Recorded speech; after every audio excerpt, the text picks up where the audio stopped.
calling for leadership, accountability, and hope. Today's press conference is about exactly that, giving voice to the people, examining the issues that matter most, and charting a way forward rooted in fairness and truth. We are pleased to have with us a distinguished panel of speakers who will each share their perspectives on the challenges facing our country. First, the Honorable Ralph Thorne, QC MP, Leader of the Opposition, a strong and principled voice for the people of Barbados. His leadership continues to highlight the need for honesty, compassion, and accountability in public life. Also joining us is Mr. Corey Greenwich, the candidate for Christchurch South, an attorney at law and advocate for justice and good governance. And finally, Maxine McLean, the former Minister of Foreign Trade and Foreign Affairs, who has represented Barbados with distinction on the regional and international stage and continues to contribute valuable insight on national development and governance. At this time, it is my pleasure to invite the Leader of the Opposition, Mr. Ralph Thorne, to deliver his opening statement. Thank you. Thank you, Ms. Howard. And good morning to Barbadians here and in the diaspora. Good morning to all persons. Good morning to the media. We're extremely pleased always to have you at these events. Ours this morning is a response to the initiative taken by the Prime Minister of Barbados this week, in which she announced that from October 1st, 2025, there will be free movement into Barbados by persons, including nationals of CARICOM. We want to respond to that. We must respond to it as an opposition party to express what is, in fact, the real position, certainly in law, and we will comment on the politics and the economics of it as well. I'd begin by saying that the integration effort in the regionalist enterprise is nothing new. Indeed, it has come from persons other than politicians. Indeed, in the next 3 years, in 1928, this region will celebrate 100 years of West Indies cricket, an initiative in which cricketers decided to join their efforts regionally and to play as a West Indies cricket team. So that the early years of regionalism has not been a political enterprise. It has been a cultural enterprise expressed through cricket. After cricket, we've also had academic regionalism. The University of the West Indies, which we all know, and I'm proud to say that all three of us here are beneficiaries of that regionalist academic enterprise, and we are so proud of that institution, Maxine and Corey. And really, it is the University of the West Indies that has placed us here this morning. Apart from UWI and cricket, there has been the arts, culture, music. This region has been joined by calypso. This region has been joined by reggae. This region has been joined, in a sense, by dance as well. And I say all of that to say that the regionalist enterprise has not always been a political enterprise. Indeed, I pause and reflect on the eminent Jamaican political economist, George Beckford, who said that the people of the Caribbean have long been integrated. It is just that politicians don't know. And that is an interesting statement, and indeed that reflects the reality of the regionalist experiment, if I may use the word experiment, that it did not begin with politicians. One of the enterprises was political in its nature, was the 1958 to 62 federal experiment. And I use the word experiment.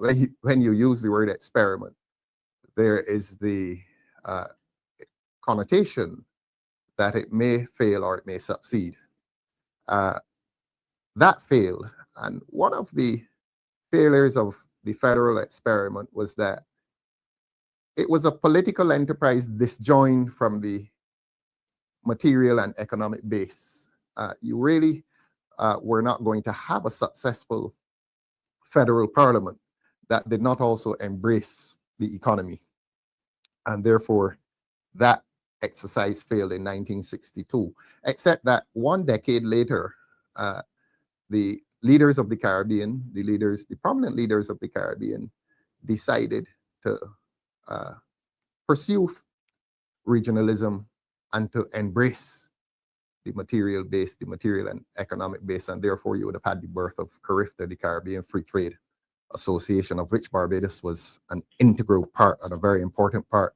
That transfigured itself then into CARICOM. I'm going to move quickly here.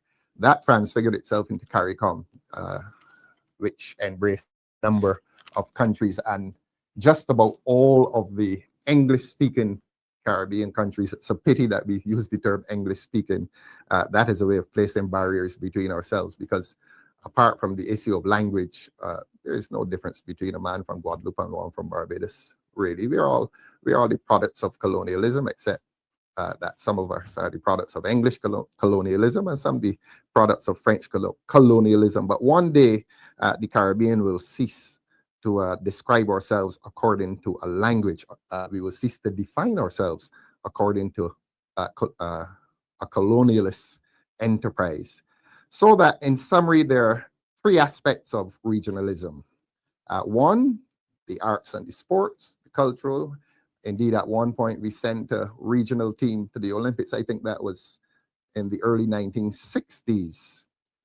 The other aspect is freedom of movement. Now, freedom of movement is very interesting from this point of view.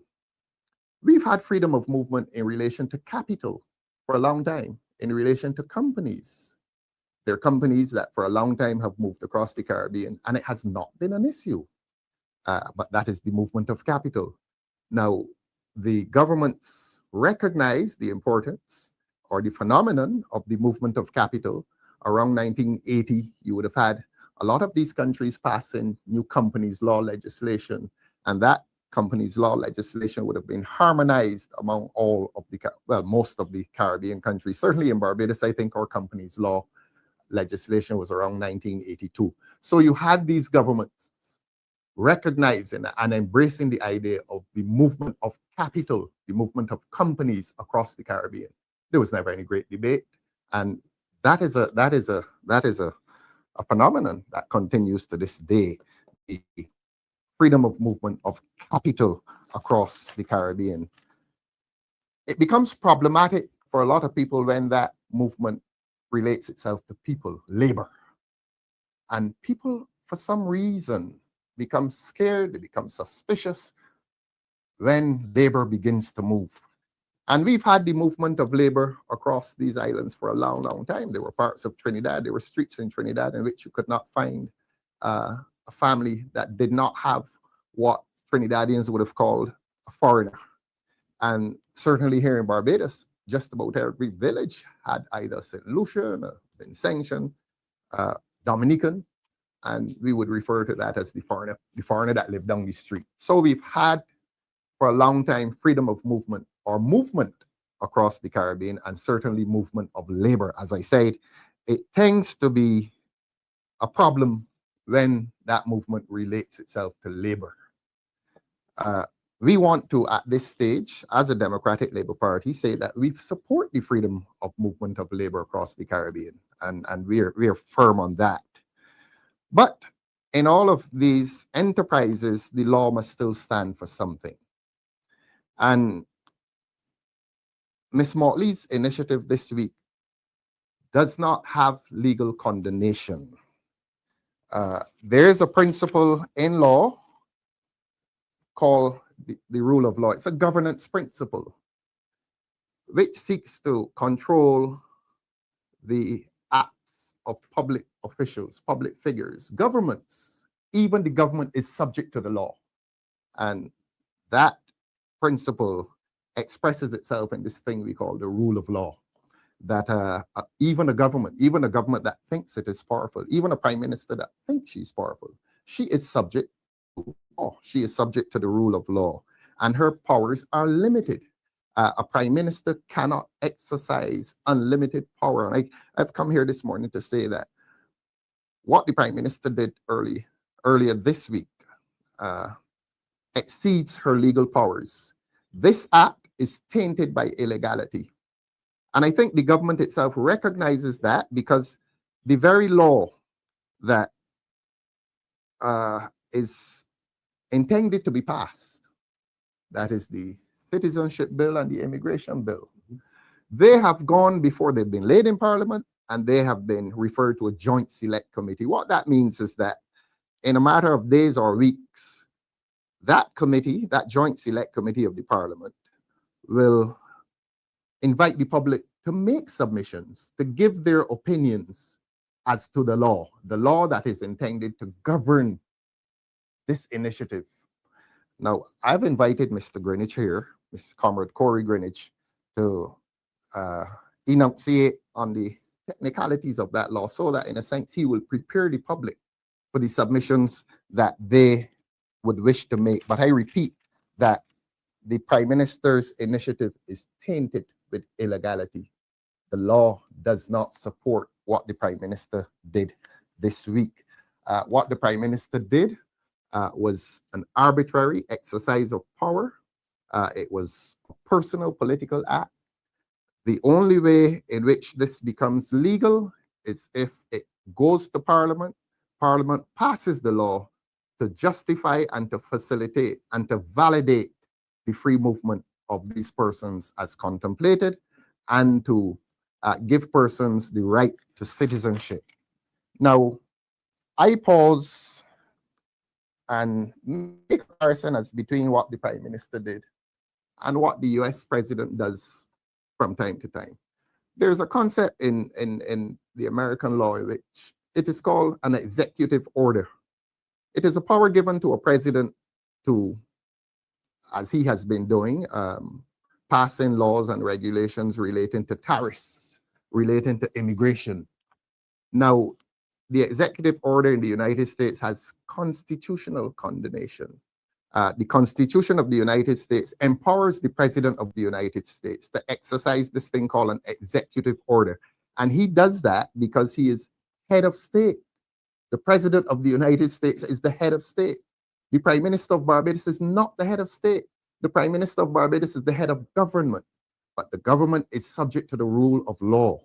And therefore, the rule of law says that if this system is to be properly implemented, it can only be properly implemented with parliamentary intervention. In other words, Parliament must pass these two laws.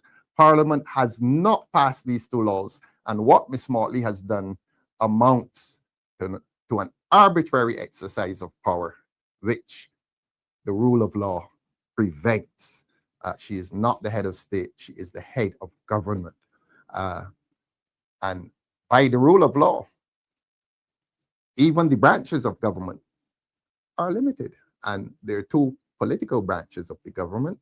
There's the Parliament, which passes laws, and the Parliament cannot pass any law, it feels like, because parliamentary law is subject to the Constitution. We have a system here called in which constitutional supremacy is at the heart of our legal system. And then, of course, there's the executive. I spoke of the Parliament, which has powers, the executive, which also has powers, and that executive or cabinet and the public service is headed by a Prime Minister. But the Prime Minister does not have the power of executive order. The Prime Minister's powers are limited, and therefore the Prime Minister cannot legislate.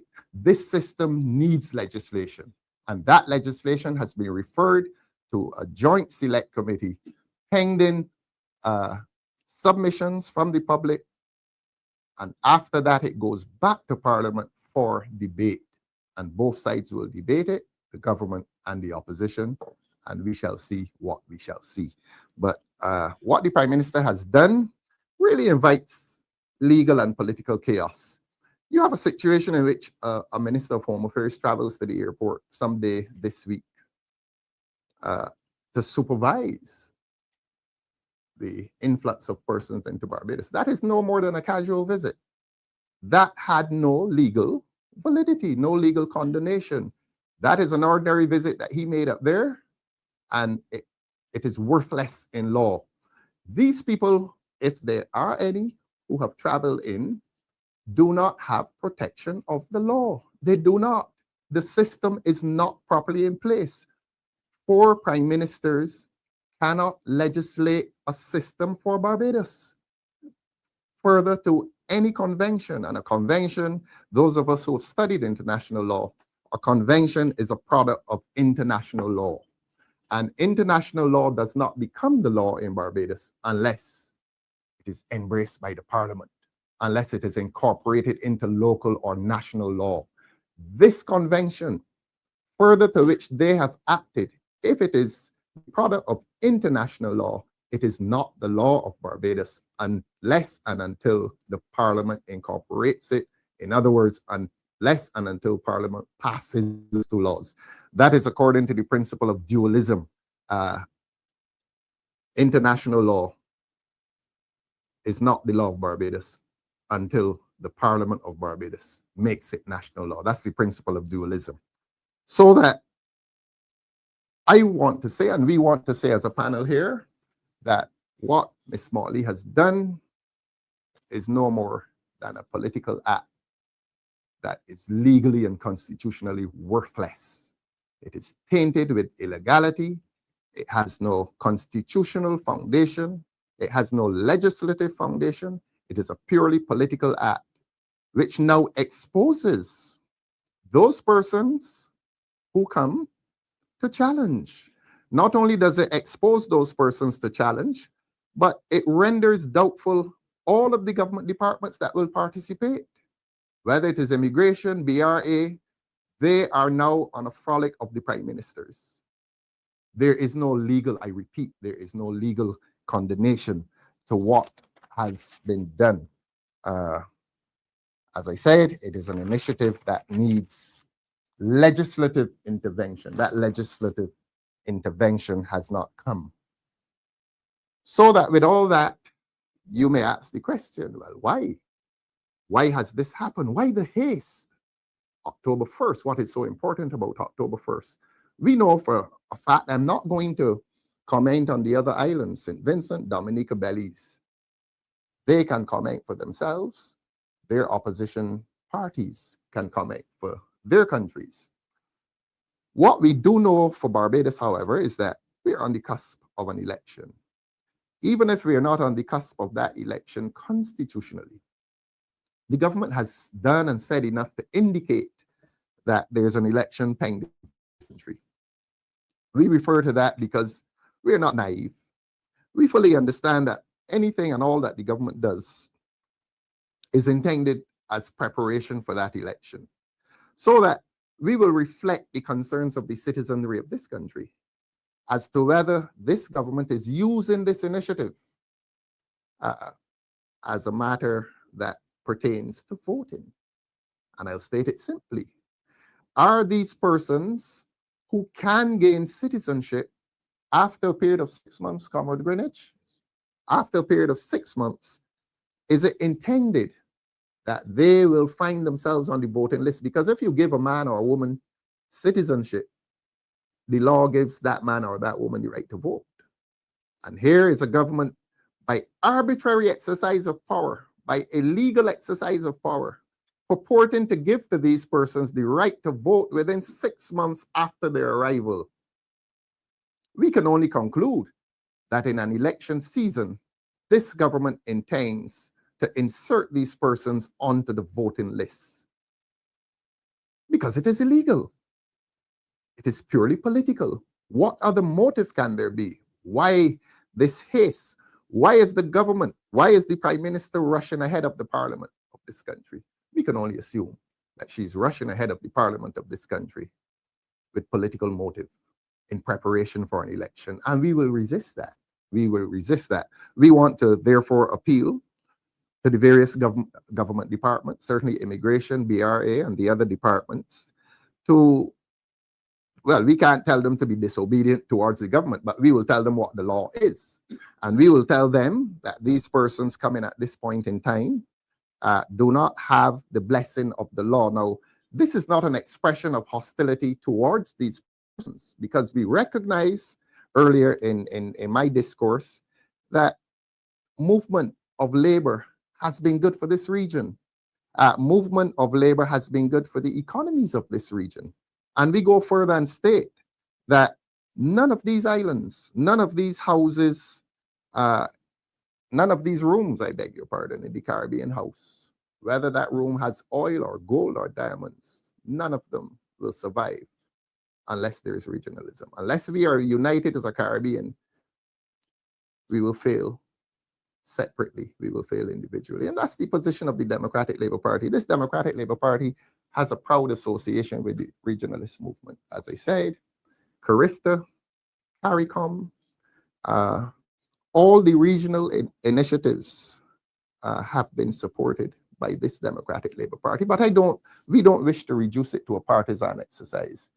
If this is to become a national initiative, if regionalism is to be a national initiative, this party and this country must continue to support regionalism.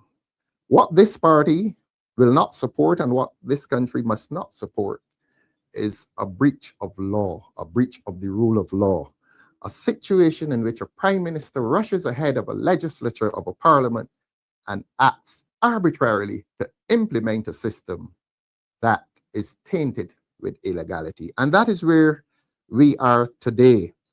We will also urge the Electoral and Boundaries Commission not to recognize the system until the law is passed.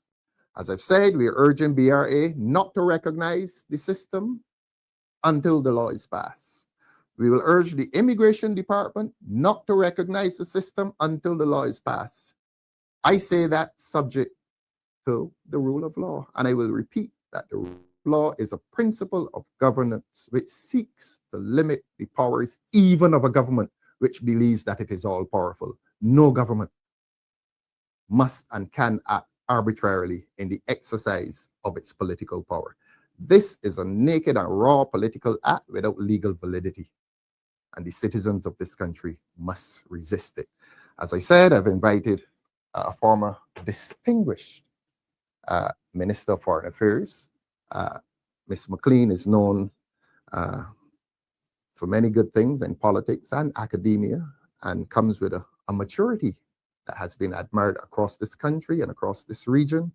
And for, I think, about 10 years, Maxine was a Minister of Foreign Affairs of this country. And we've therefore invited Maxine to share in the discussion this morning. So I will pass over to Ms. Maxine McLean at this point in time. Thank you very much, Comrade Thorne, and good morning to the media and those present. Having listened to the introductory comments of Mr. Thorne, I think what I can do to add to the discussion is to contextualize what is happening. And as you correctly pointed out, as a former foreign minister, Minister of Foreign Affairs and Foreign Trade, I would have spent 10 years understanding the challenges that the member states of CARICOM faced as we sought to put in place the structures, the systems, the processes to ensure the advancement of the ideal of free movement. And it is critical that we appreciate that this process, there has to be a translation of ideas and ideals to domestic law and to domestic implementation. And that has indeed been a challenge. As you would appreciate, as we move towards that, there continues to exist what is considered to be, let me use the technical term, functional cooperation. That functional cooperation is really the operationalizing of the idea of free movement, of regional integration. And therefore, as you would have heard, through our integration efforts, as far as education, health, culture, security, disaster management, technology and communication, agriculture, transportation. Of course, we know what has happened with the demise of LIAT in its original form and the challenges we have in movement, if we're talking about free movement. We continue to work towards, certainly each member state continues to work towards the ideal of free movement. But it cannot be allowed to happen at the whims and fancies and the ignoring of the requisite implementation of the legislation. And that is a problem. So for example, if I can explore an issue that certainly was left behind when the government changed in 2018, was the question of citizenship by investment. And that has not factored in any discussion. And I think, Comrade Chair, I think I should flag that as an important consideration, because I'll give you an example. The population of Dominica in about 2023 was 74,000 people. Dominica has the longest standing citizenship by investment program starting back in 1993. And I like to share statistics because in our discussion, certainly one of the things that I put on the table as Foreign Minister and Minister of Foreign Trade was the need to be guided by numbers, by statistics, as an important element of decision making. And so what I think I can do to add to our concerns is to share this. As I pointed out, Dominica, as one of the 4 member states involved in this initiative, has a population of around 74,000. But these were the numbers that I found listed. In 2018 to 2022, Dominica would have sold 34,596 passports. That means that in 2018 to 22, an additional almost 35,000 citizens became part of the Dominican population. In 2023, there were 9,539 according to the report. And for the first half of 2024, 5,484, totaling 49,619. And I cite this because I asked the Prime Minister of Barbados, can you tell us categorically, are these approximately 50, or to be precise, 49,619 new Dominicans, who became Dominicans between 2018 and the first half of 2024?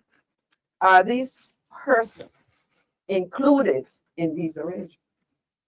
Because at the end of the day, when we talk about this, we have to be sure that we are in possession as a country of the requisite information for planning purposes. Recognizing that there is a commitment with free movement to the provision of primary and secondary education, emergency and primary health care. So it is critical that we appreciate the implications of the situation of various countries. It is not a question, I use the word that people like to toss around, it's not a case of us being xenophobic. It is a case of us understanding that if we are to offer to our people across the region and in the domestic space, so to speak, we have to understand and plan for within the framework of the requisite legislation. And so I think that as we look at this, it is necessary that we have articulated for us a clear process of the steps, but more importantly, in a situation where at least one of the member states in this initial 4-member group has a broad category or a large number of persons who have become citizens by investment, that we understand what rights and privileges accord to these persons. And I think that I will flag that as an issue that has not been articulated to my understanding. If I am wrong, somebody can correct me. But I think in addition to ensuring that we follow and I use the word that the Prime Minister has been using, the guardrails of ensuring that we do the right thing, that beyond making sure that we follow the legislation, that we do what is standard in terms of the adoption of conventions and in the case of CARICOM decisions within the domestic sphere, that is at the country level, that we do so according to the rule of law. That we also spell out clearly the full parameters of who and what are involved in the making of the decision. And I think that there is, and I use a commonly used phrase, an elephant in the room that must be addressed. And I flag this because, as I said, I served as foreign minister for 10 years.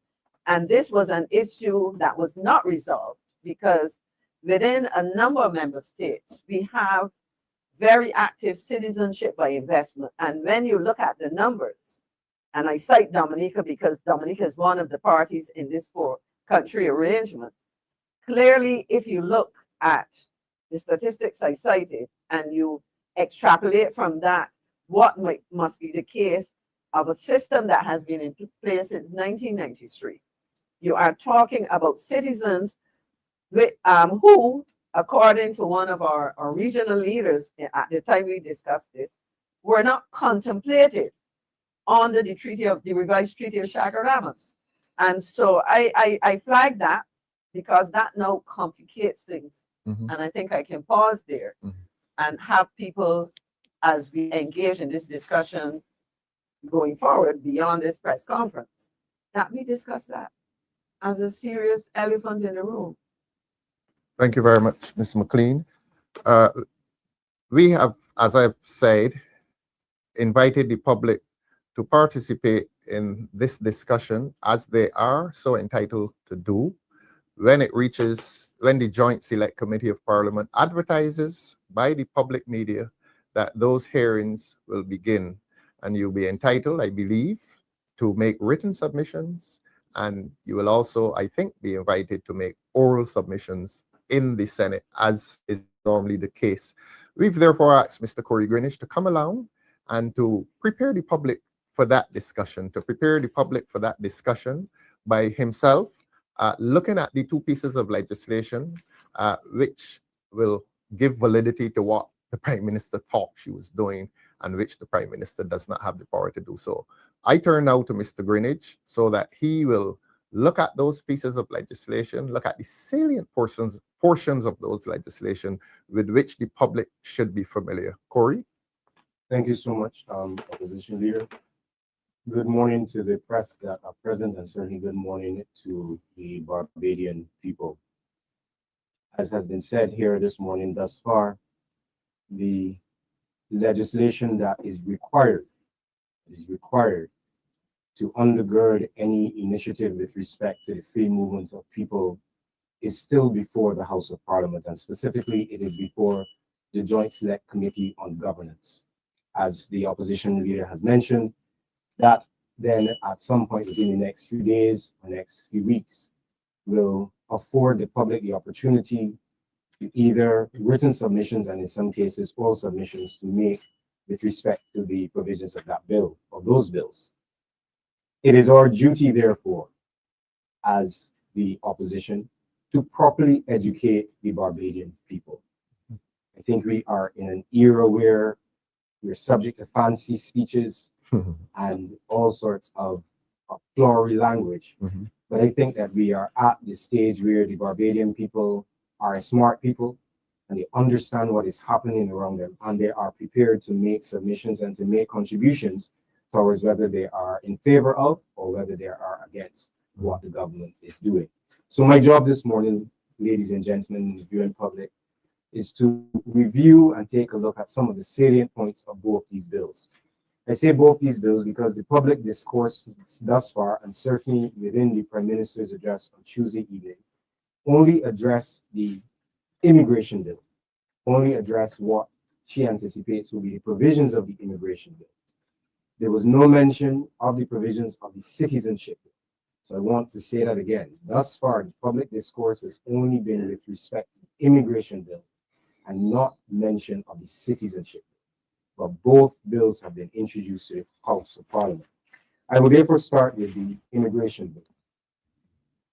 As you may have experienced, we as Barbadians, as we travel across the region and even into the United States, when you get to immigration, your passport is generally stamped for 6 months, which means that you have a 6-month period with which to go into the area within these other countries as a visitor.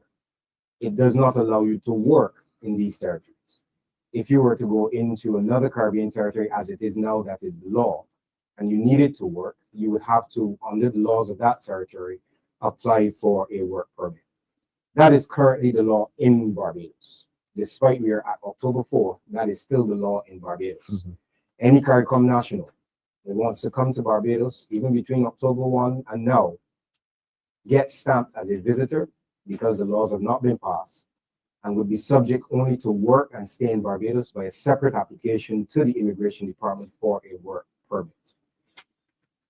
What the immigration bill purports to do in section 4 of that bill is now remove this requirement for an application for a work permit and allows for a CARICOM national who arrives in Barbados. The immigration officer, if this legislation is passed, would have the power then to grant for a CARICOM national the ability to reside for such a period of time as that immigration officer determines. So that could be an indefinite period, and also permits them to work in Barbados. So this new piece of legislation would remove this barrier that now exists in the law, and would permit CARICOM nationals to come to Barbados, be able to enter Barbados, reside for an extended or indefinite period of time, or such time as the immigration officer allows, and would be able to work legally in Barbados. This is the essence of free movement. Because Caribbean persons can move freely around the Caribbean, this was a decision of the Caribbean Court of Justice in the Shinique Murray case, where it was established that you have a right to enter based on the revised Treaty of Chaguaramas. This legislation now goes a step further, that you not only now as a CARICOM citizen have the right to enter Barbados, but you have the right to reside for an indefinite period of time, and you may be able to work in Barbados legally.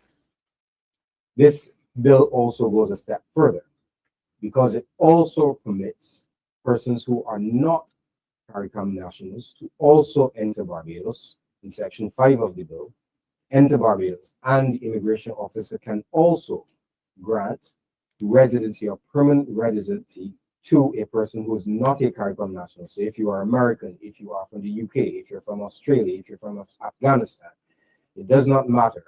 The bill then allows you to enter Barbados, and there are criteria by which you can receive permanent residency, which would allow you to reside and work in Barbados. Section 7 of the bill details some of the additional qualifications for a resident who's not a national who's not a CARICOM national to enter Barbados, and these criteria are on a points system. And when this point system, if you are over a certain number of points, as it stands, the bill says if you're over 10 points, Immigration Department can grant you permanent residency in Barbados. On the heels of my comrade Maxine's comments with respect to citizenship by investment, I just want to flag that one of the criteria, one of the parts of the points system by which you are awarded is your financial standing. And points are awarded based on your finances. I'm going to stick a pin there, and I will return a little later in my comments. As a Democratic Labour Party, I want to echo the words of the leader of the opposition, that our position is that we support free movement of people, true free movement of people throughout the Caribbean. What has to happen, however, as Comrade Maxine pointed out, is that this has to be well thought out, full analysis, full consultation, and determine if we are truly ready to have a large influx of immigrant workers in Barbados. Prime Minister says we are ready. During the week, I pointed out on several forums, you have a healthcare system that is under significant stress, where you have long wait times in the accident emergency. Every Barbadian, either directly or have a family member, a mother or grandmother or grandfather, who has experienced being in the accident and emergency department for hours on end, and in some cases days. You have a healthcare system that is stretched, where there is aging infrastructure, and you have equipment, critical equipment, that is not available to even the Barbadian people. So we ask the question again, are we really ready? We have, just over a month ago, the full resignation of the Minister of Housing, where there were so many housing projects that were promised under this government, the Hope project being the first one that comes to mind, where over 10,000 houses were promised, and they barely have raised a couple of hundred, I believe, and $60 million have been spent. So therefore, there is a housing situation in Barbados for low and middle income persons that this government has been unable to resolve. I ask again, are we truly ready? I do not need to be an expert in labor relations to tell you that as myself and other candidates of the Democratic Labour Party, and certainly the leader of the opposition, when we move around Barbados and we have the opportunity to speak to constituents, to voters, we are not short of comments where young people, one of the first things they say is that we need employment. Now, the employment numbers at the fourth quarter of 2024 reported by the central bank were below pre-pandemic point, will be just by pre-pandemic rates at 7.7%. And then for the first quarter of 2025, it was reported at 6.3% unemployment rate. Now, this is a good employment rate, but what we want to inform the Barbadian people that a low employment rate can also exist when there's underemployment and a dearth in terms of skill sets meeting the jobs. You have a situation where the office of the government reported 5.4 thousand persons that were underemployed in 2023. And if you extrapolate that to a labor force of just about 123,000 in Barbados, that means that you have 4.4 persons that are underemployed in Barbados. So I repeat, while we can have a good rate of unemployment in Barbados, that can exist with other issues that when you hold up the hood or you look a little deeper, you can see that there are other issues with employment in Barbados. So now you have an influx of migrant workers. You increase the competition that is available for jobs in Barbados. And I ask the question again, are we truly ready? It would be remiss of me if I did not echo the comments of the Minister of Home Affairs when questioned about this at his own branch meeting, and was able to say so glibly to university graduates, oh, you can just go and get a job in St. Vincent and Grenadines. That's not what free movement of people around the Caribbean is all about. We here in Barbados expect that a government would have policies that are able to give university graduates the option if they want to work in Barbados or if they want to emigrate to other Caribbean countries. It should not be that Plan B has now become Plan A. I ask again, are we truly ready? I want to quote the Prime Minister in her address on Tuesday evening, and I quote, "Information calms the spirit. Information calms the spirit." My contention this morning to the Barbadian people is, if you have not gotten all of the information, however, is that calming spirit really lowering you into a false sense of security?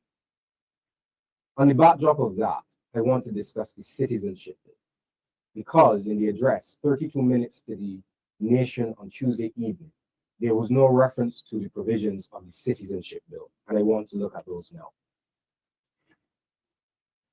The merits of the free movement of people is grounded in the idea that Barbados has an aging population and a falling birth rate. That means that your labor force, with those two metrics, your labor force shrinking. So the thrust behind this new initiative is that we need to shore up the labor force. We need to increase productivity, increase the gross domestic product. We need to increase the contributions to the NIS and increase the contributions to the tax base. That is all a good measures. That is all a good reason to have free movement of people. However, there are some provisions within the citizenship bill that we as a Democratic Labour Party can find no credible reason for the proposed changes to our criteria for becoming citizens of Barbados. First and foremost, within Section 3 of the immigration bill, nationals of CARICOM can now come to Barbados and, having resided in Barbados for only 6 months within the preceding 2 years of their application, can become a citizen of Barbados if this legislation passes. I want to repeat that. A CARICOM national who comes to Barbados, even as a migrant worker, who resides and works in Barbados for just 6 months within the preceding 2 years of the application for citizenship can become a citizen. That is now compared with the existing law, where in Barbados, in order to become a citizen, you need to be in Barbados for at least 5 years within a 7-year span prior to the application for citizenship.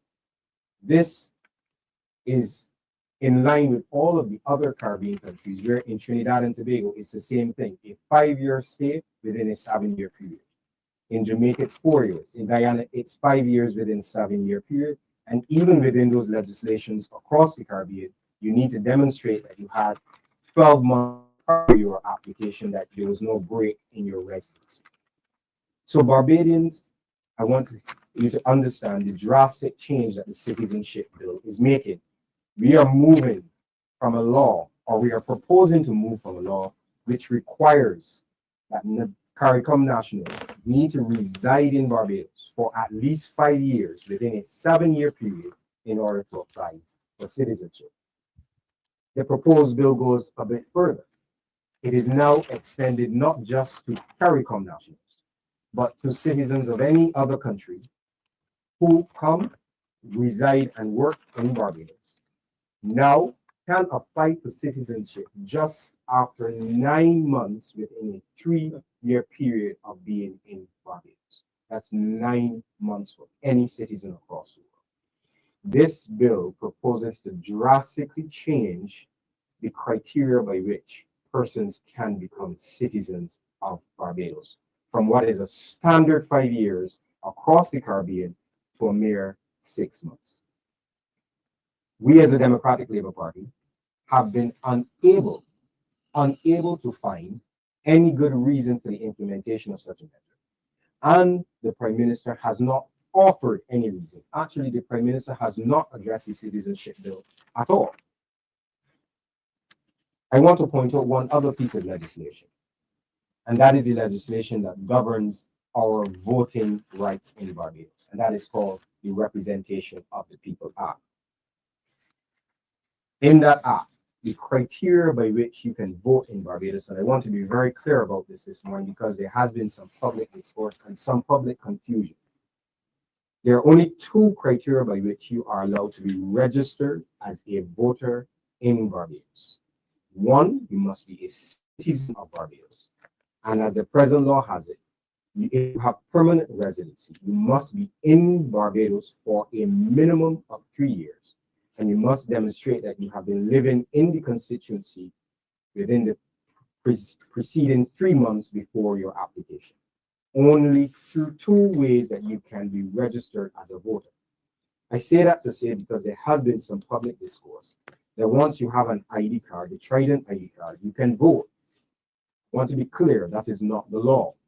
The Trident ID card itself does not entitle you or anyone that has come into Barbados to be on the register of voters. I want to say that again. The Trident ID card itself does not entitle you to be on the register of voters. For example, as is the law now, you can have persons who have come in, have applied for work permits, whether long-term work permits or short-term work permits. They are required to register with the registration department. They get an ID card because they require a national registration number in order to pay national insurance because they have a work permit, and in order to pay taxes because they are working in Barbados. So they are resident in Barbados for tax purposes, and therefore, in order to be resident for tax purposes, you need to have a national registration number, and that national registration number is what gets you the ID card. The ID card itself does not grant you the right to be on the voters list. The only way that you can be registered as a voter in Barbados is if you are a citizen or if you are a permanent resident, having been here for 3 years and living in the constituency for the preceding 3 months consistently. Now we need to connect all of those dots. Since the Prime Minister has failed to give any reason why there is this drastic change in citizenship, I want to propose to the Barbadian people this morning that an amendment to the Representation of the People's Act would have been too obvious. Instead, what you have done, or what this government has proposed to do in these 2 bills, is to open the floodgates to allow immigrant workers underneath the free movement of people to come and reside in Barbados, and have now simultaneously proposed to drop the requirement for citizenship to just 6 months. What this means, my fellow Barbadians, is that all of these immigrant workers within 6 months of being in Barbados, once this bill is passed, will be entitled to register to apply, I beg your pardon, for citizenship.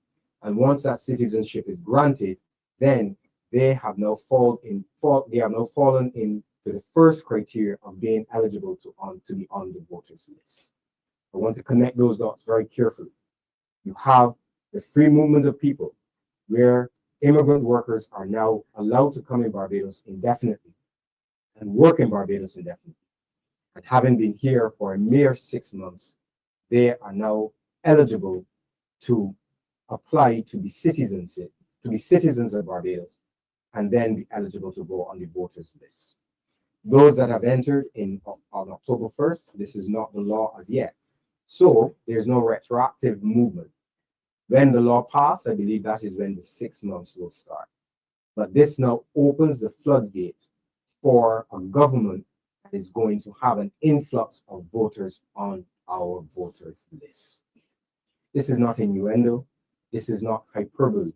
This is what is represented within the pages of these proposed bills. I think once the public has an opportunity to make comments, or to write in, or to have oral presentations before the Parliament, the question needs to be asked: why is there a need for such a drastic reduction in the qualifications to become a citizen of Barbados? One very prominent political analyst within the newspaper during this week and on the CBC News, I think, said the quiet thing out loud.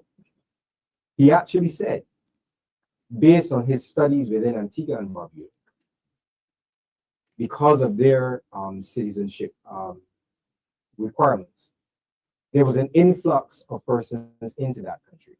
And by his analysis, this is not us saying so, this is a prominent political analyst, has admitted that it is likely that a huge influx of migrants who are allowed to be on the voters list are likely to vote for the ruling party who have given them residency at that time.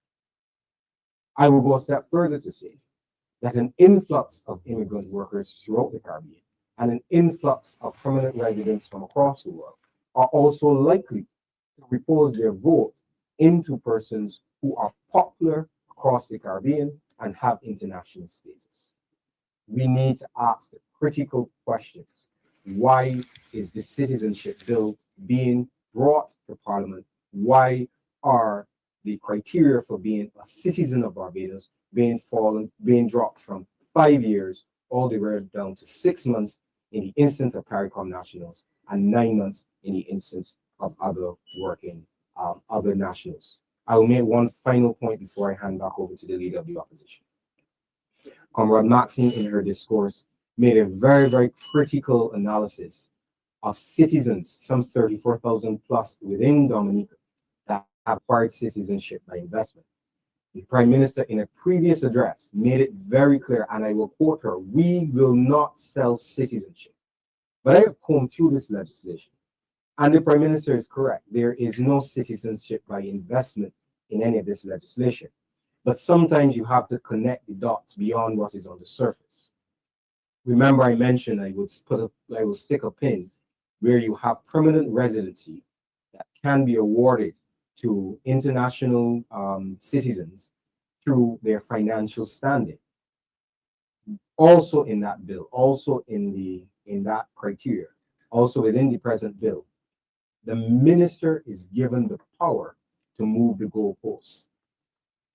In Section 7 of the bill, the minister has the power to apply regulations, to change the standard, or to move the point system as the minister desires.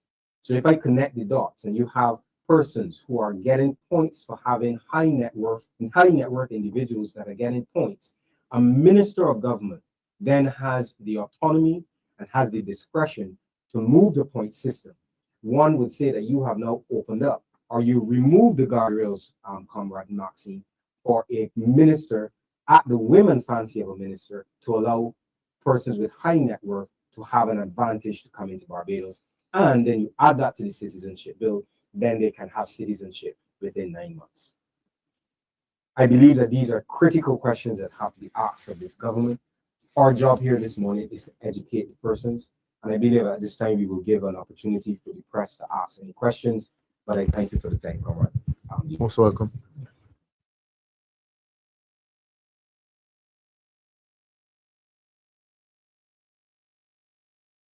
This today, Welcome. and I just have a question with regards to the legislation. In your speech, you would have mentioned your support for the free movement and the illegality of the legislation now. What is the Illegality of the action taken, not the action taken, legislation. sorry. Legislation hasn't been passed. understood?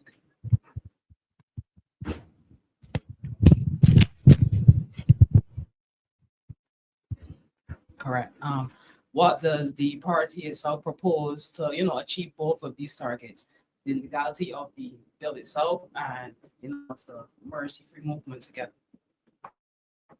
Your question, could I ask it again, please? What does the party propose? Yeah, Well, we are saying to Barbadians that the legislation has not been passed. And having not been passed, what the Prime Minister has done has no legal basis. That's what we're saying.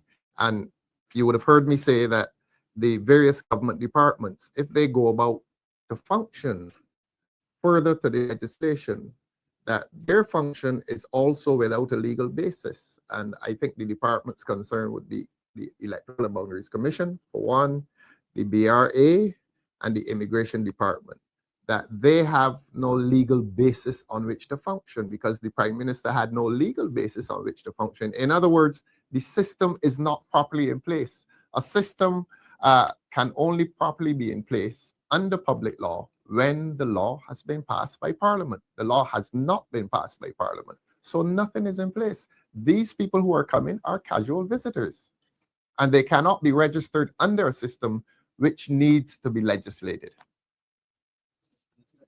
and what more can the public expect, outside of information sharing in response to the action taken? Well, what we've done today, we consider significant. We have sent notice to the visitors, whom we welcome as visitors, and we've sent notice to the government departments that nothing is in place. So I don't know what the government departments are going to be doing. We've sent notice to the Minister of Home Affairs that his visit to the airport was a casual visit and nothing more.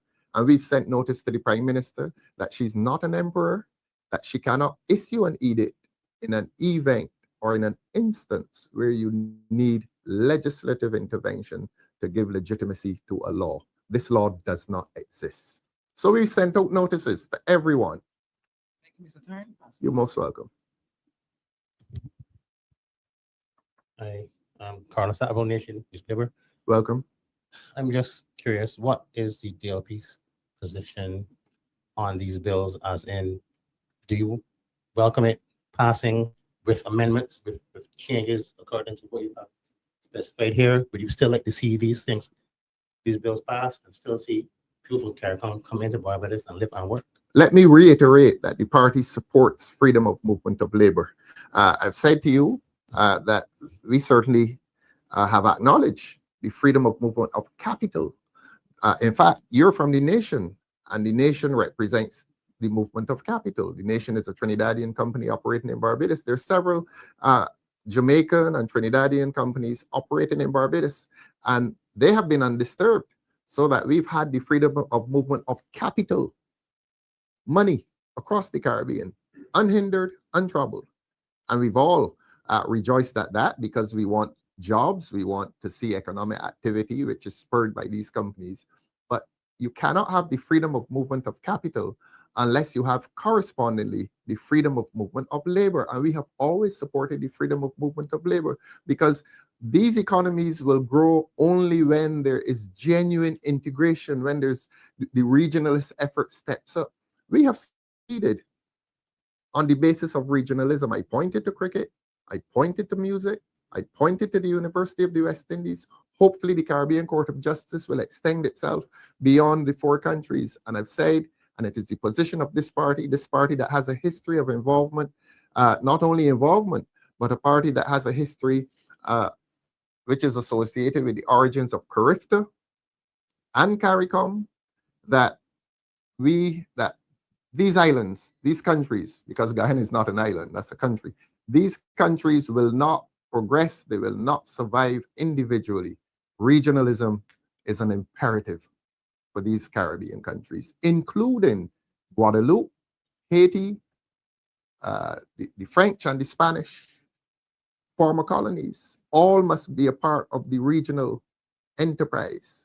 And our position, our party position, is that the regional enterprise must deepen, and it can deepen only when there's freedom of movement of labor. So that we support the initiative, but we cannot support it at this stage unless our sovereign parliament is given the opportunity to behave like a sovereign parliament, to pass law, and to pass law in accordance with the rule of law. And I've said that the rule of law is a principle of governance which seeks to control all public officials, including the government, because you cannot have anarchy in a country, you cannot have chaos in a country, and no public figure, including the Prime Minister, has the power to act arbitrarily. What you saw this week on October the 1st is an arbitrary exercise of power by the Prime Minister. The Prime Minister is not the Parliament, and we have to reiterate that. We have to emphasize that point, that we are governed by a constitution, not by a Prime Minister, not by a cabinet. We are governed by a constitution, and the constitution of our country says that it embraces the principle of the rule of law. And it is the rule of law that seeks to delimit, define, and limit the powers of all public officials, from the chief immigration officer back up to the Prime Minister. I emphasize the point. What happened on October 1st doesn't matter with whose birthday it coincides. What happened on October the 1st is tainted with illegality. In law, it does not exist. Yes, Mr. Yes, you can add. For your next question, you also asked what is our position with respect to legislation. Yes. Unless the government is able to give some cogent reason, save and accept for inflating the voters list, we will vehemently resist these drastic changes to the citizenship bill. We will vehemently resist any drastic changes to the criteria for becoming a citizen of Barbados. Any action by this government that is geared towards increasing the voters list, a voters list that is already under significant scrutiny. I've looked at the voters list that was published in January of this year and updated in May. There are 2,050 persons on that list that is generally over the age, or between the age of 100 and 118. In other words, the Electoral and Boundaries Commission has a lot to do with respect to cleaning the voters list. I was in Dominica in 2019 during that election. And that was a snap election called by Scarrett in 2019. There were significant issues with the voters list, where the voters list, the numbers on the voters list then exceeded the numbers in the census. There were significant arms of society, civil society, that were calling for legislative reform and electoral reform. And that devolved into a very controversial election where opposition parties boycotted the election. We in Barbados have been accustomed, we enjoy stable elections and a fair and free democratic process. If we now have a government that is trying to stitch together legislation and to give information to calm the soul, and then in the back room, you're passing legislation to pad the voters list, the DLP will not stand for it. We will vehemently resist any legislation that is simply looking to inflate the voters list. Weeks. Good morning, everybody. Good morning. Marcia Welcome. from the Marcia Week Show. Most welcome. Yes, Mr. Thorne, you said that the action of the government was tainted with illegality. Yes. And so my question is, can there be a legal response to that? Yes, Because now indeed. we know it's going to the Joint Select Committee. But before that, Mhm. from my understanding, from what you Mhm. said, there was some illegality. Yes. So can the public or at the DLP Yes. make a legal response to that? Yes. When if anyone is affected by the action, illegal as it is, there's always the recourse of judicial review. There's always that recourse. And Okay. judicial review is where you file an action before the court. The basis of judicial review is that you're asking a court to intervene to resolve an issue in which a public official has acted, illegally or in excess of the powers granted by the law to that public official. And certainly the Prime Minister has acted in excess of her powers, so that anyone who is affected by that illegal act may bring an action before the court for judicial review. I did a case in Guyana, Mr. Gollop and myself. And in that case, I suppose he called himself an ordinary citizen, applied to the court to have the then aspirant, the former president, he wanted to run for a third term. And he brought an action to the court as a party interested in the election of a president. And that case was heard because the election of a president certainly affected the citizens. Of course, the court ruled that the president could not have a third term. So yes, Ms. Weeks, the answer is a citizen who is affected. And there are many instances in which citizens Excuse can me, be can you affected. give us an example of, somebody listening could say, probably try to identify with anything you're saying, because I think it's important that we, the citizens, understand that there are things that we can actually do. So can you give us an example of how it could affect a citizen? All right. Well, I will say to you immediately, if there are implications for voting, certainly a political party which is affected by voting patterns can bring an act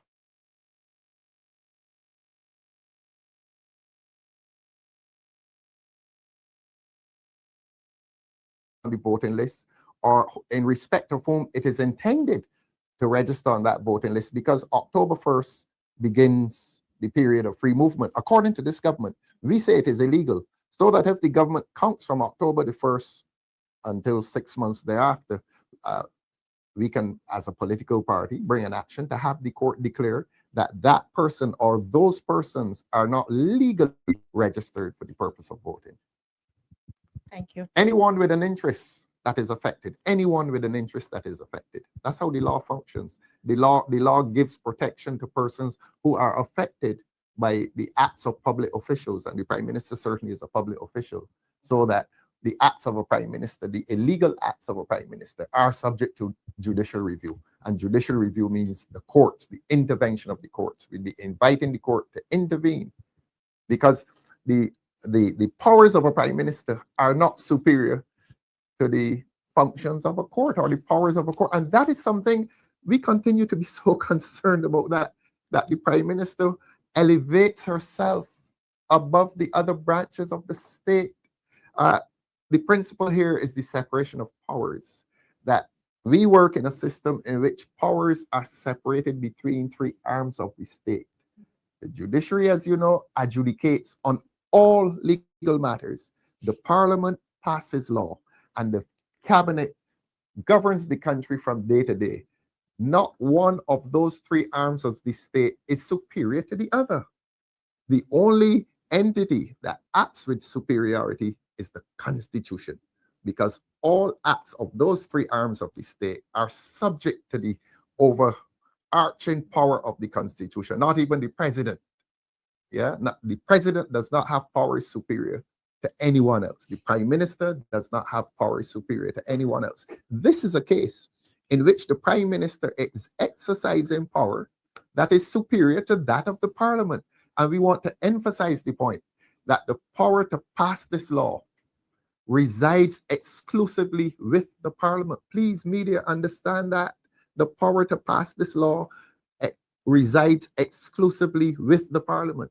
The prime minister's intervention is an illegal intervention. It is an excess. She has exceeded her powers as prime minister. To follow on to that, will the DLP be seeking judicial review? We can't say as yet. We can't say as yet. Look, all of these matters, I suppose the people in this country now become accustomed to dictatorship. This party does not have a dictator. All of our policies are subject to our councils intervening and deciding what is the best course. I can't sit here. I don't sit here and speak with dictatorial power. If that is happening with the government, well, so be it. But we don't function like that. And we happen to know that, look, when we did the telecommunications bill, I protested against aspects of it. And on her feet in Parliament, the Prime Minister suggested an amendment. And it was amended. And I asked the Speaker of the House, but the Cabinet met. And the change was made based on the Prime Minister's speech. That is the kind of government to which we've become accustomed. And people now believe that that is how prime ministerial power must exist. People believe that that prime ministerial power is legitimate. It is not legitimate. The Prime Minister cannot stand on her feet and implement this initiative without the intervention, without the activity of Parliament. And they have themselves impliedly accepted that it can only be done by Parliament, by laying the bills before the Parliament, and then by sending it to a joint select committee. So they have themselves accepted. But as I said, the Prime Minister has gone ahead of the Parliament. Why? And we are all agreed at this table here and the party that it must have, the haste must be associated with voting. And that is what we ask Barbadians to be cautious about, that this initiative has less to do with the freedom of the movement of labor and more to do with electoral success, with voting. And that is what we intend to resist. And again, we are going to ask Barbadians to participate fully in the exercise when it comes before the public, to write their submissions. Certainly, this party makes itself available to draft those submissions for members of the public who are interested. This party will offer that expertise. We're not short on lawyers. We have a lot of lawyers in this party, and we are willing to assist. And we have management specialists and economists and political scientists, because this resistance will need all of the energies, all of the intellectual and academic energies that are available. Because this country is on a clear course of dictatorship. It is clear, it is there to see that public officials are not being allowed to function according to their powers, because there's the overarching power, not only of a cabinet, but of a prime minister. And we're not here to beat down the prime minister. We're just here to ask the prime minister to function according to the rule of law, to function in a manner in which you recognize that your powers are limited, even as chairman of a cabinet. We don't have cabinet rule in this country. We don't. We have constitutional rule. And no law is valid unless it accords with the Constitution. And it is the Constitution that gives authority to every law, even the law from Parliament is subject to the supremacy of the Constitution. Every public official, including the head of BRA, and in this case, the head of the Immigration Department. The head of the Immigration Department on Monday morning now has a dilemma. What can he do? It's a lady or a man. What can he do?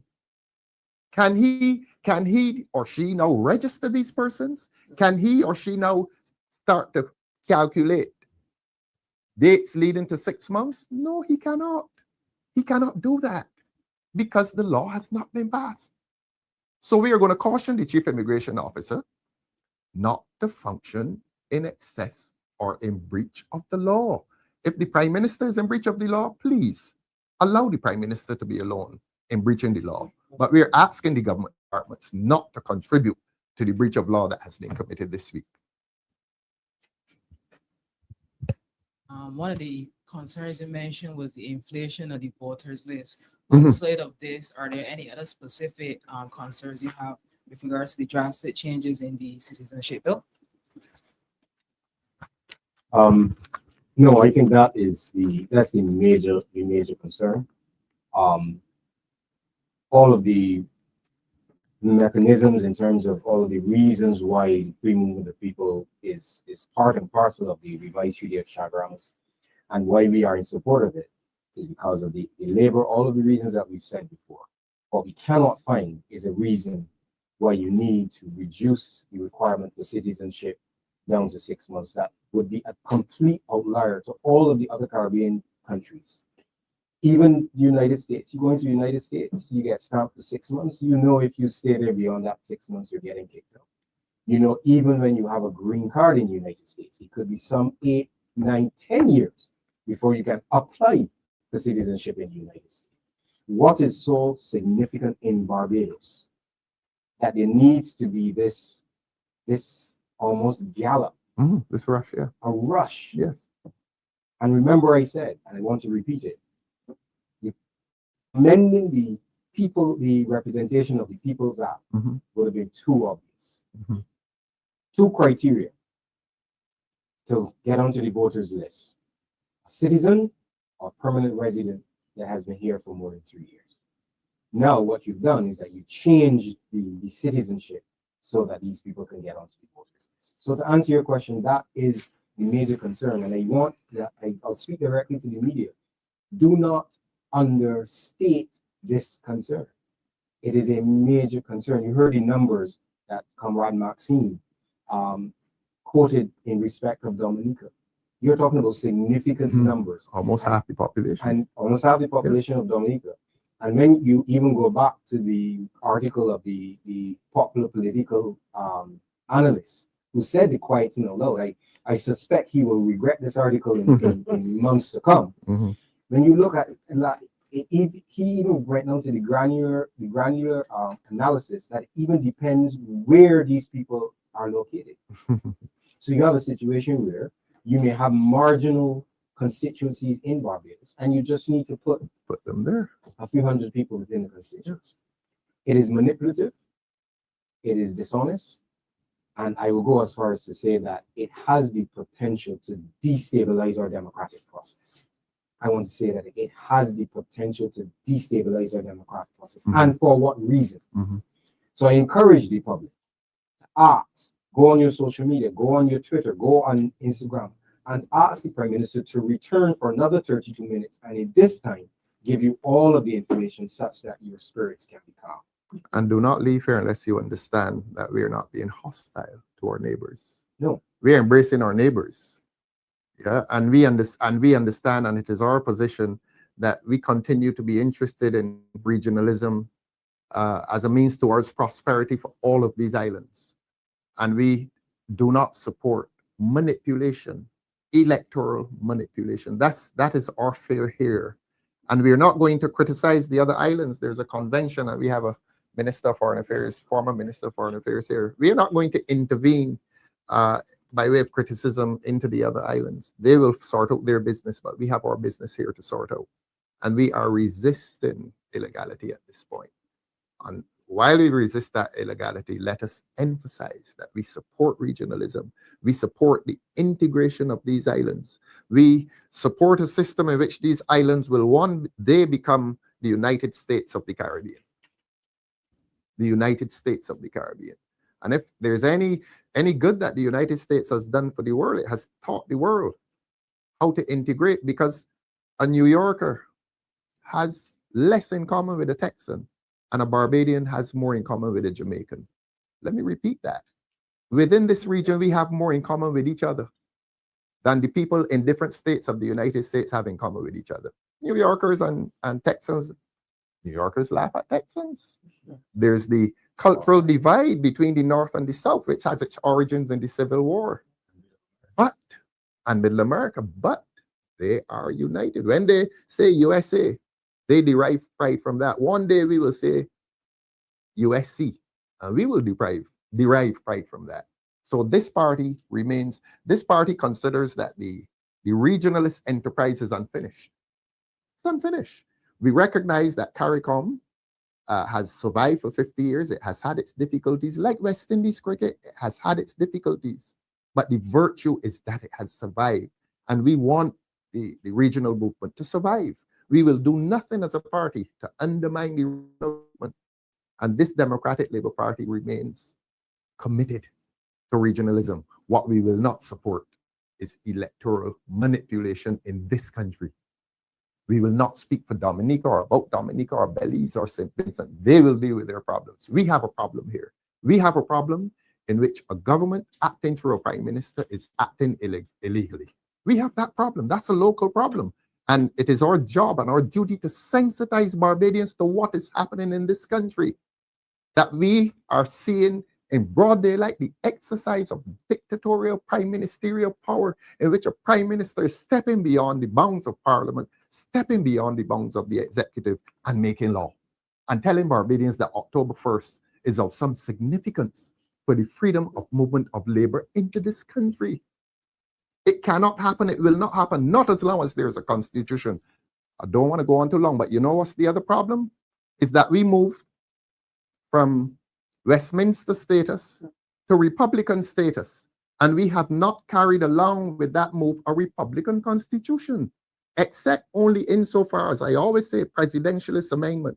And I want to be clear, we do have a Republican constitution, only with the amendment that turned the Governor General into a president, a local. In other words, we repatriated the head of state. Beyond that, we are still functioning with a Republican constitution, and the people of this country must know that. So that in that constitutional no man's land, what is emerging? Prime ministerial dictatorship. Prime ministerial dictatorship. 4 years later, media, you have had a transition to Republican status, and this country has not transitioned to a Republican constitution. And the consequence has been, and this is not my imagination, this is fact, this is reality. You're seeing it with what is happening in the country now. That in that state, in that constitutional conundrum, the emergence of prime ministerial dictatorship. This is again evidence of the emergence of prime ministerial dictatorship. And the people in this country had better understand that. We don't say that because it's pretty. We say that based on the evidence. And October 1st adds to the evidence. This country was told a few years ago that there's nothing called Independence Day any longer.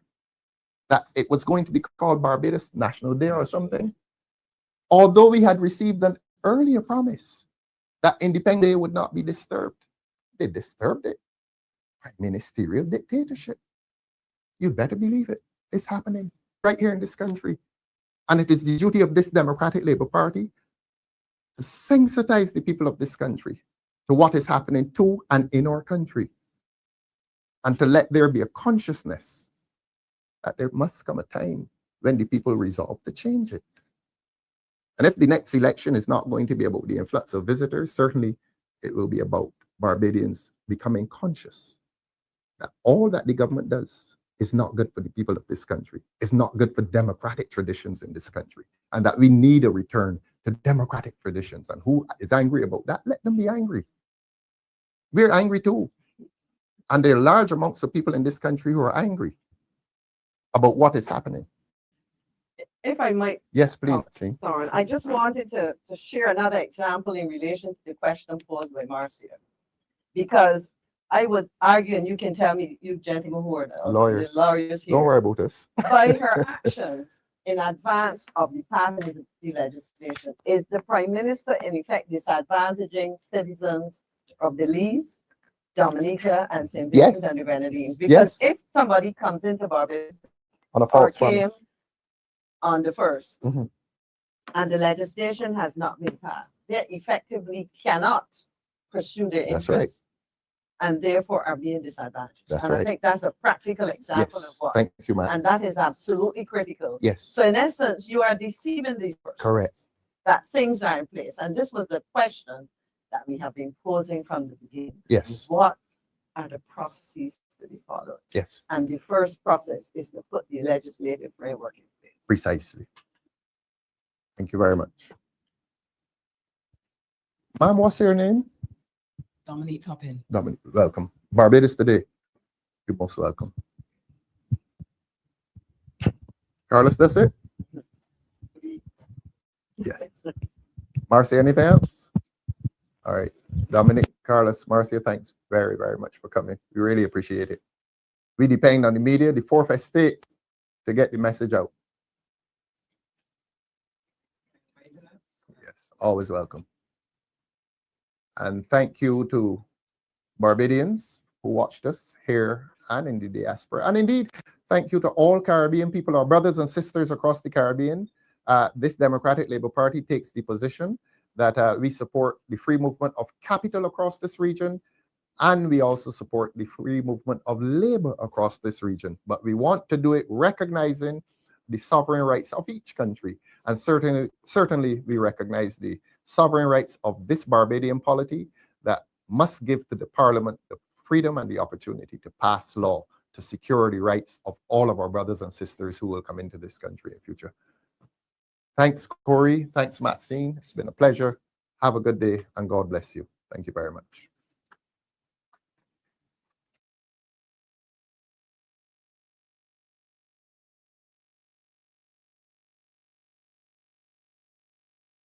They plunder, they butcher, they ravish, they make it desert and call it peace. They make it desert and they call it peace. The Assembly will hear an address by Her Excellency Mia Amo Motley, Prime Minister and Minister for National Security and the Public Service, and Minister for Finance, Economic Affairs and Investment of Barbados. I request protocol to escort Her Excellency and invite her to address the Assembly.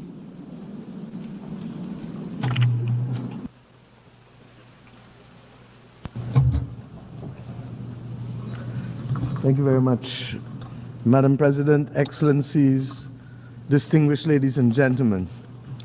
The 21st century has been marked by a series of crises for which our world has been unprepared. Financial crisis that started in 2008, which then triggered fiscal crises across many of the world's countries. And if that was not enough, a social crisis characterized by rising inequality with the consequences thereto, be it substance abuse, mental health challenges, homelessness, or human trafficking. Then there was a global pandemic, lasting 2 to 3 years and taking the lives of millions of people. And for those surviving, they had restricted movement and restricted choices. All of this, my friends, has been exacerbated by the spreading of fake news. This reality and threatens the stability of our societies, creating a platform for hate to thrive and prejudice to rise. But deeper than all of these crises is a bigger, more insidious crisis that is undermining our domestic and global institutions that have promoted order, peace, and prosperity. It is, my friends, the crisis of truth. Excellencies, when we lose shared truth, our communities, our countries, our global society loses their center of gravity. At first, the damage may seem quiet. Words bend and facts drift in the service of political point scoring. But slowly, over time, we descend into political tribalism. We develop alternative realities and we are unable to understand each other and communicate with each other because we lack a center.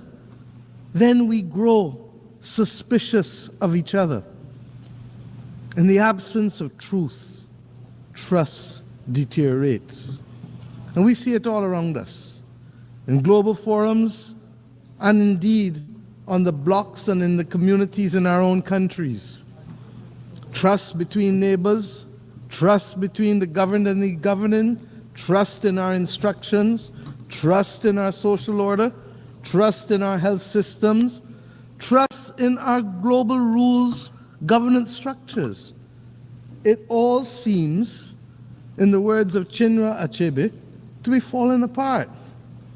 When we lack truth and we lack trust, law becomes theater, news becomes spectacle, and science becomes just another opinion. As I've had cause to say in this great hall on a few times, our world today worryingly resembles the world of 100 years ago. And this has become even more evident with the closing of our borders to both goods and to people. This has magnified the geopolitical tensions which had already taken root. Disturbingly, war, regrettably, has only entered the daily lexicon of the West, not when thousands were dying on the continent of Africa or in Myanmar, but when war came to Europe. Nevertheless, we still call for peace in the Ukraine. Only yesterday, a leading British newspaper reminded us that for 500 days, 260,000 people, virtually the population of my country, 260,000 people have been trapped in the Sudanese city of El Fasher. The article reported that while political progress stalls, those who attempt to escape are killed, and those who remain inside are starved. The world must not ignore the horror in Sudan. And of course, I don't need to remind you that it must not ignore the horror in Gaza. The genocidal destruction taking place in both places must now have our full attention. And as it relates to Gaza, yes, there must be a release of the hostages taken on October 7th. But we have now gone to a point where all of our human sensibilities are offended by the continuous and disproportionate attacks on the Palestinian people and the failure to allow access by the international community to the survivors for the provision of humanitarian aid. The survivors are entitled, my friends, to use the words of Bob Marley. How can you be sitting there telling me that you care, when every time I look around, the people suffer in the suffering in every way, in everywhere? My friends, it calls to mind the Roman historian Tacitus, who quoted a Scottish chieftain fighting against the military might of the Roman Empire. And I mention only the last two sentences. They plunder, they butcher, they ravish, they make it desert and call it peace. They make it desert and they call it peace. The real tragedy of war is that these children, when they become grandparents, will still be answering the innocent questions posed by their grandchildren 70, 80 years from now as to how they lost their limbs. Granny, how did you lose your leg? And when they answer, we run the risk that the violence and hate will be perpetuated for another 2 to 3 generations. This is not why we have come together. This is not good. And Madam President, it is happening under our watch. We can and we must do better to secure the peace across the world in the name of the children. And let me say that at least the international community must immediately find the funding to support the children of Gaza and the children of Sudan for the next 3 months. UNICEF has said that in Gaza it is $66 million that is needed for the next 3 months. And in Sudan it is $200 million. The money is mostly nutrition related to reverse or to mitigate famine for children. and to provide water and sanitation and health interventions.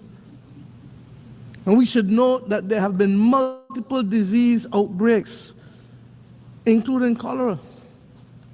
So, Madam President, to be very clear as I move on, a lasting peace can never be achieved through violence, not continued bombing.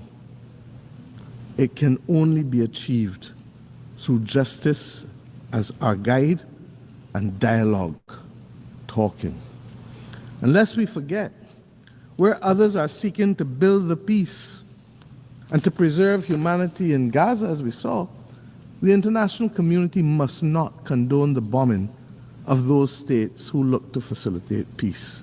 It is a red line that we must never cross. Madam President, I say simply again, another year, the world needs a reset. We must find first and foremost whether we still agree on the same values that inform our charter. As simple as this seems, this is necessary in any reset, for values we all know have changed over the last 80 years, and we cannot assume that it is business as usual. And if it is not available to all agree to those values, then we must at least know who does and who doesn't. In addition to our inability to bring about peace in multiple conflicts, there really still are a number of issues that threaten our way of life and the stability of our planet beyond war. The climate crisis, food insecurity, water scarcity, mass flow of refugees and displaced persons, poverty and increasing inequality within and between societies. It has become so insidious that people don't even talk about it sufficiently. And of course, the failing spectacle of the SDGs for too many of our countries and people across the world. And of course, unregulated AI, which, while it has tremendous promise, poses unregulated significant risk. Many of our people ask every day, why has the United Nations not done better recently? The simple truth, my friends, is that countries have lacked, countries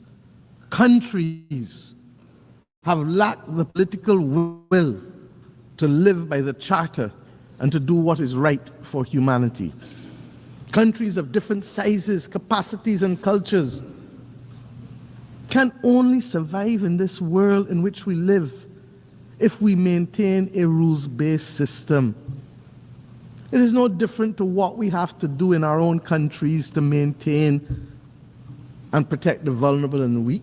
In fact, it's no different than what has to be done in a child's playground.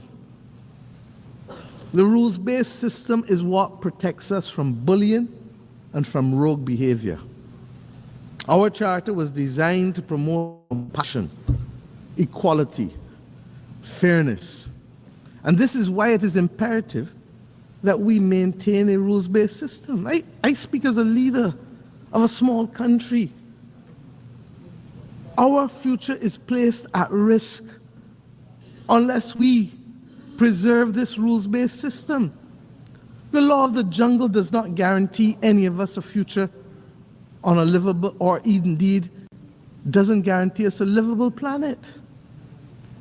We have simply to step up to the plate. And unlike the West Indian Federation, when one country left and the maths of the day was 1 from 10 leaves 0, we must remember that if there are those who don't want to be inside at the dance, that 1 or 2 or 3 from 193 does not leave 0. Does not leave 0. Those of us who remain can continue to pursue our vital interests. And we don't criticize countries for making sovereign decisions, because that's what governments were elected to do. If that's not what they want, that's not what they want.